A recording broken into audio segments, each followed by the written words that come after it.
ಭಾಳ ಜನ ಅಂದ್ರೆ ಕೆ ಸಿ ಟಿ ಒಳಗೆ ನಂಗೆ ಯಾವುದೇ ರೀತಿ ಕಾಲೇಜ್ ಅಲೌಟ್ ಆಗಿಲ್ಲ. ನಾ ಏನು ಮಾಡಲಿ, ನಂಗೆ ಅಂದ್ರೆ ಯಾವ ಚಾಯ್ಸ್ ಸೆಲೆಕ್ಟ್ ಮಾಡ್ಕೊಳ್ಳಿ, ನಂಗೆ ಚಾಯ್ಸ್ ಸೆಲೆಕ್ಟ್ ಮಾಡೋಕೆ ಪ್ರಾಬ್ಲಮ್ ಆಗತೈತಿ, ನಂಗೆ ಏನೂ ಗೊತ್ತಾಗತ್ತಿಲ್ಲ ಅಂತೇಳಿ ಭಾಳ ಜನ ವಿದ್ಯಾರ್ಥಿಗಳು ಡೌಟ್ ಕೇಳೋದಾಗಲಿ ಕಮೆಂಟ್ ಆಗಲಿ ಮಾಡಾಕತ್ತಿದ್ರೆ ಇಲ್ಲಿ ಅವ್ರು ಕೆ ಅವರ ಒಂದು ನೋಟಿಫಿಕೇಶನ್ ಕೊಟ್ಟಾರ.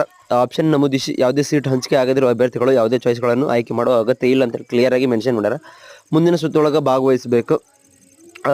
ನೀವೇನಾದರೂ ಮುಂದಿನ ಒಂದು ಇದ್ರೊಳಗೆ ಭಾಗವಹಿಸಿದಿರಿ ಅಂದ್ರೆ ಸೊ ಅವಾಗ ಜಸ್ಟ್ ನೀವು ಲಾಗಿನ್ ಆಗಬೇಕಾಗಿರುತ್ತೆ. ಇಲ್ಲಿ ನೀವು ನೋಟಿಫಿಕೇಶನ್ ನೋಡೋಕತ್ತಿರಲ್ಲ, ಸೊ ಇದನ್ನು ಕರೆಕ್ಟಾಗಿ ಓದ್ರಿ, ಕರೆಕ್ಟಾಗಿ ಅರ್ಥ ಮಾಡ್ಕೊ.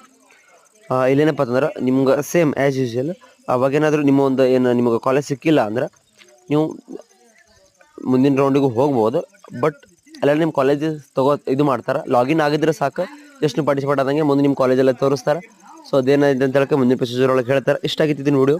ಅಕಸ್ಮಾತ್ ಏನಾದರೂ ನೀವು ಮೆಡಿಕಲ್ MBBS ಏನಾದರೂ ಆ ಕೋರ್ಸ್ ರಿಲೇಟೆಡ್ ಕೋರ್ಸ್ ಹೋಗತ್ತಿದ್ರಿ ಅಂದ್ರೆ ಸೊ ಅದಕ್ಕೆ ಕಾಸ್ಟ್ ಆನ್ ಡೆಪಾಸಿಟ್ ಅಂತೇಳಿ ಇರ್ತೈತಿ, ಅದನ್ನು ನೀವು ಡೆಪಾಸಿಟ್ ಮಾಡಿ ಮುಂದಿನ ಒಂದು ಇದಕ್ಕೆ ನೀವು ಜಾಯ್ನ್ ಆಗ್ಬೋದು. ಸೊ ಇದಾಗಿತ್ತು ಇವತ್ತಿನ ವಿಡಿಯೋ. ಇನ್ನು ಯಾರು ಸಬ್ಸ್ಕ್ರೈಬ್ ಮಾಡ್ಕೊರಿ.